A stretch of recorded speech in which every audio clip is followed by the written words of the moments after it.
அஸ்ஸலாமு hi friends, எல்லோரும் எப்படி இருக்கீங்க? இன்றைக்கி வியாழக்கிழமை. இன்றைக்கி லன்ச் அண்ட் பிரேக்ஃபாஸ்ட் என்ன அப்படிங்கிறத பார்க்கலாம்.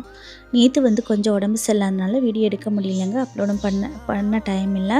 அதனால தான் வீடியோ அப்லோட் பண்ணல, சாரிங்க. ஸோ இன்றைக்கி லன்ச் அண்ட் பிரேக்ஃபாஸ்ட்டுக்கு என்னங்கிறத பார்க்கலாம். இன்றைக்கி பிரேக்ஃபாஸ்ட்டுக்காக மேகி தான் செஞ்சுருந்தேன். மேகி ஹெல்த்தி இல்லை, கொடுக்காதீங்கன்னு சொல்லிட்டு சில பேர் சொல்லுவீங்க. ஸோ என்றைக்காவது ஒரு நாள் கொடுக்குறதுல தப்பில்லை. நானுமே கொடுத்து ரொம்ப நாள் ஆகுது அப்படிங்கிறனால இன்றைக்கி மேகி செஞ்சாச்சு. பெரிய பொண்ணுக்கு கொஞ்சம் உடம்பு சரியில்லை, அதனால் சின்ன பொண்ணுக்கும் ஹஸ்பண்டுக்கு மட்டும்தான் பேக் பண்ணிக்கிறேன்.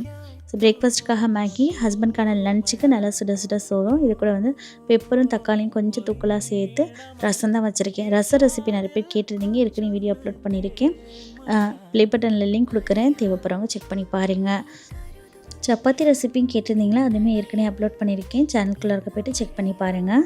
ஸோ இன்றைக்கி இந்த ரசம் கூட சேர்த்து சாப்பிட்றதுக்கு நல்ல பெப்பர் தூக்கலாக சேர்த்து பெப்பர் குடல் கிரேவி தான் செஞ்சுருக்கேன். ஸ்நாக்ஸ்க்காக குக்கீஸ்